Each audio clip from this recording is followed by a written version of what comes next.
हरि ओम नमो नारायण। आप सबको मेरा प्यार भरा प्रणाम। प्रभु जगन्नाथ, प्रभु बलभद्र और माता सुभद्रा की जो घोष यात्रा नवदिन व्यापी श्री मंदिर से शुरू होकर फिर श्री मंदिर से खत्म होता है। आषाढ़ शुक्ल द्वितीया तिथि से प्रभु उत्तर मुख होकर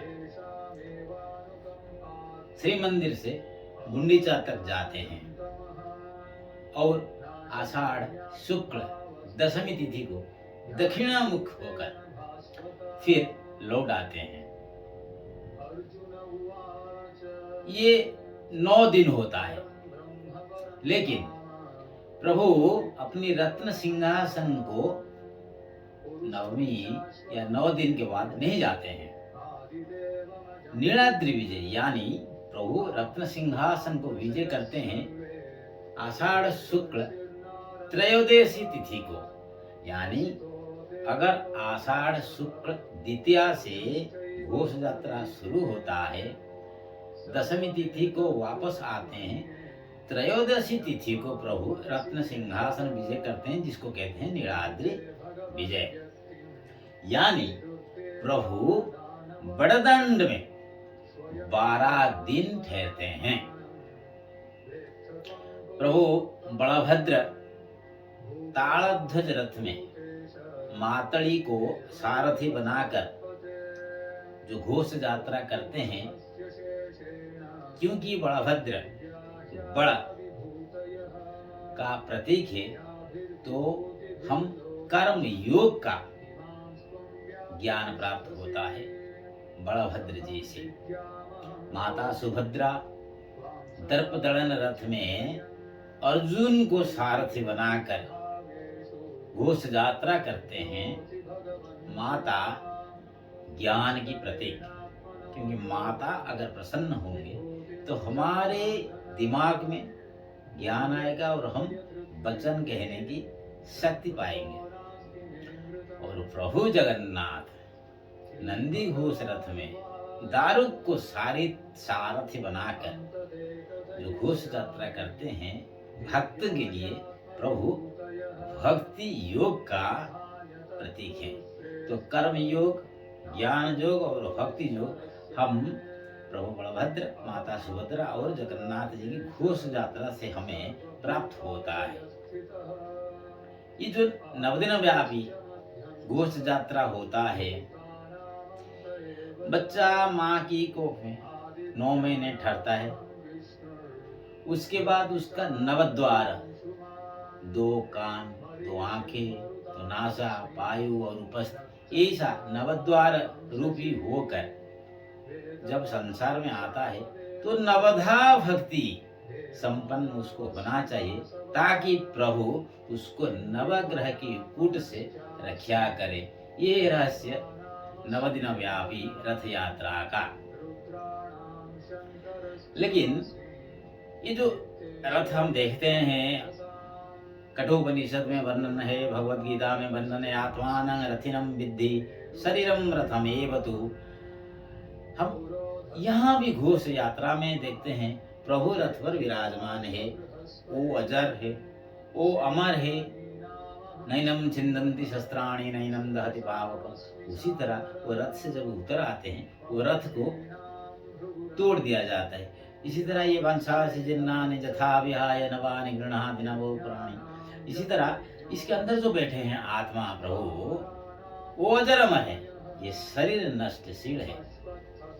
तो रथ भंगुर है, नंदी घोष भी भंगुर है, ताल ध्वज भी भंगुर है, दर्पदलन भी भंगुर है, ये वाला रथ भी भंगुर है। लेकिन आत्मा का प्रतीक जो प्रभु है, वो अजर अमर है। और यहाँ जो आत्मा है प्रभु की प्रतीक, यहाँ वो भी अजर और अमर है।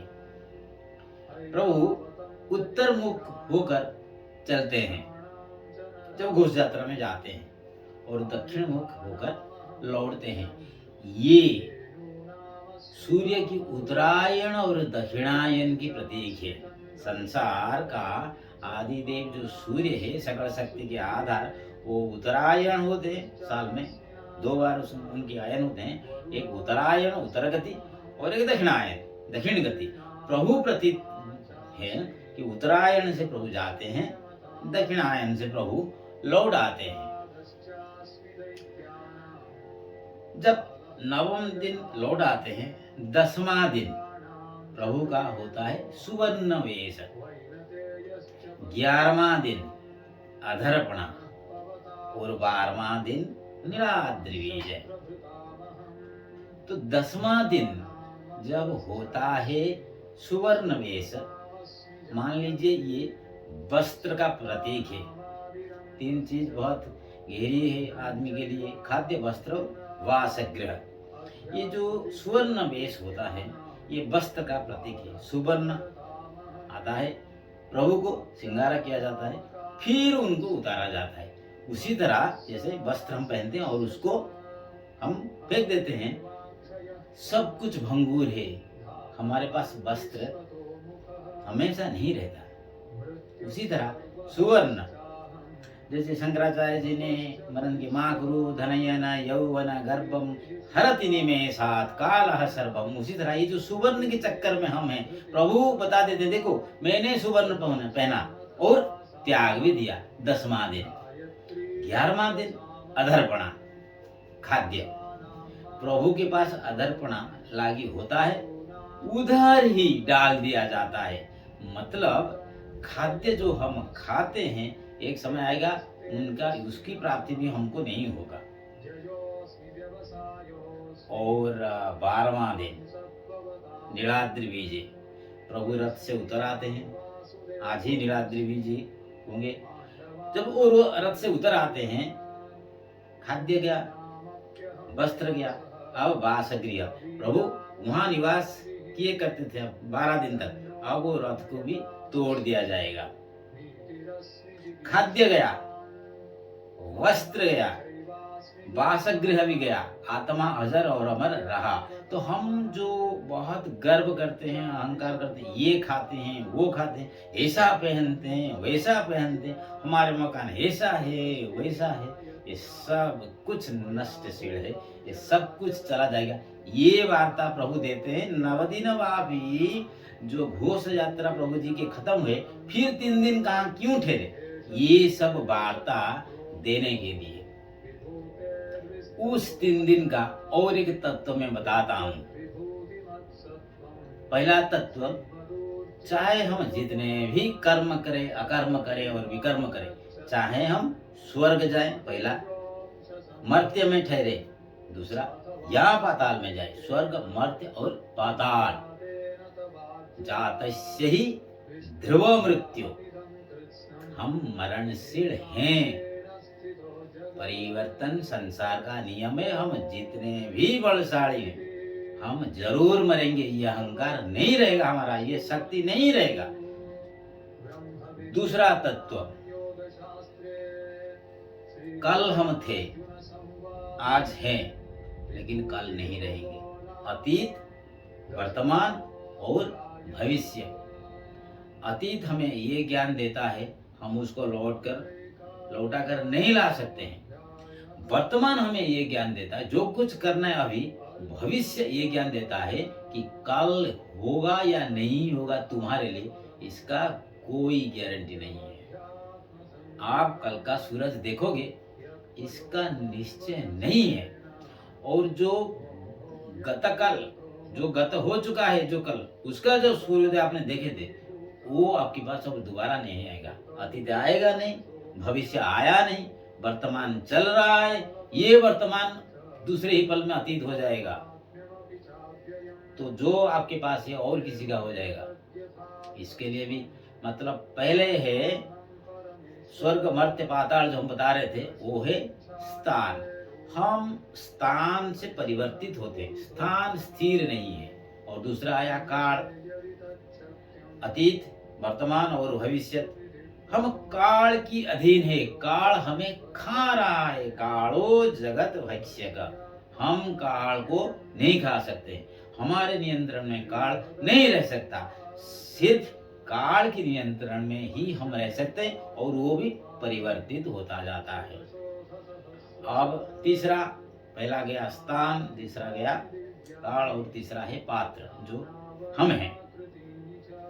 हम जब पैदा हुए हैं तब हम बहुत रोते थे, जिद्दी करते थे, तब हम तमगुण संपन्न थे। धीरे धीरे हम बढ़ते गए, विद्याधन किए, ज्ञान हुआ और सारी वस्तु, शादी करना, पैंट शर्ट, घड़ी पहनना, ये करना वो करना, रजगुण संपन्न आ गया हमारे पास। अब वार्धक्य आ रहा है तो सत्व गुण संपन्न, अब ये नहीं चाहिए, वो नहीं चाहिए, चबा नहीं सकता, देख नहीं सकता, सुनाई नहीं देता है, तो ये सब छोड़ दो। ये शरीर हमें बताता है इसका अर्थ ही कुछ नहीं, इसके मालिक तुम थे ही नहीं। देखो दिखाई नहीं देता है, सुना ही नहीं देता है, चबा नहीं सकते हो, डाइजेशन नहीं होता है, तब सत्व गुण संपन्न। अगर ये सत्व गुण हम पहले से ही हमारे पास ले आते तो मुक्ति का रास्ता खुल जाता। अतः परिवर्तन संसार का नियम है। घोष यात्रा हमें ये संकेत देता है। घोष यात्रा में हम कर्म योग, ज्ञान योग, भक्ति योग की बारे में जानते हैं। घोष यात्रा में हम ये भी जानते हैं स्थान, काल, पात्र ये सब परिवर्तित होता है। घोष यात्रा हमें ये वार्ता देता है कि आत्मा अजर अमर है, लेकिन रथ, ये जो शरीर है, ये तो जरूर नष्ट हो जाएगा।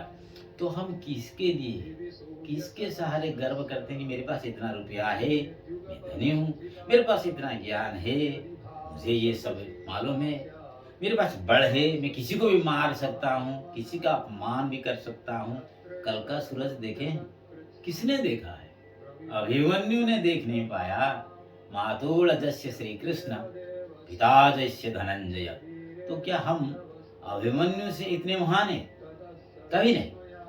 तो घोष यात्रा हमें ये वार्ता देता है, कितने दिनों को मना, कितने दिनों के लिए, क्योंकि अगला पल हमारा स्थिर नहीं है। देखिए स्वयं भगवान रथ से उतर आते हैं, रथ पर बैठ कर गए थे, एक बार गए थे मतलब लौट उतराए, गए थे मतलब लौटना पड़ेगा, मतलब जो पैदा होगा वो जरूर मरेगा। अब रथ पर बैठ गए, आत्मानम रथिनम विद्धि शरीरम रथमेव तु। अब रथ से उतरना पड़ा, वो अजर मरे लेकिन रथ नष्टशील है। तो घोष यात्रा से ये संदेश मिलता है, कुछ भी स्थिर नहीं है। आत्मा जो प्रभु के अंश है वो स्थिर है। सत्वगुण संपन्न व्यक्ति, त्यागी व्यक्ति, दानी व्यक्ति, ज्ञानी व्यक्ति, ईश्वर विश्वासी व्यक्ति अपना क्रोध, अपना अहंकार, अपना व्यथा, अपना पीड़ा ये सब त्याग करके, अपना अहंकार ये सब त्याग करके प्रभु के शरण लेकर मुक्तिगामी हो सकता है। फिर आपको एक बार इस साल का घोष यात्रा का अनेक अनेक अभिनंदन। प्रभु बलभद्र, माता सुभद्रा और जगतपति जगन्नाथ का आशीर्वाद आप सबको प्राप्त हो। समस्त लोका सुखिनो भवन्तु। जय जगन्नाथ।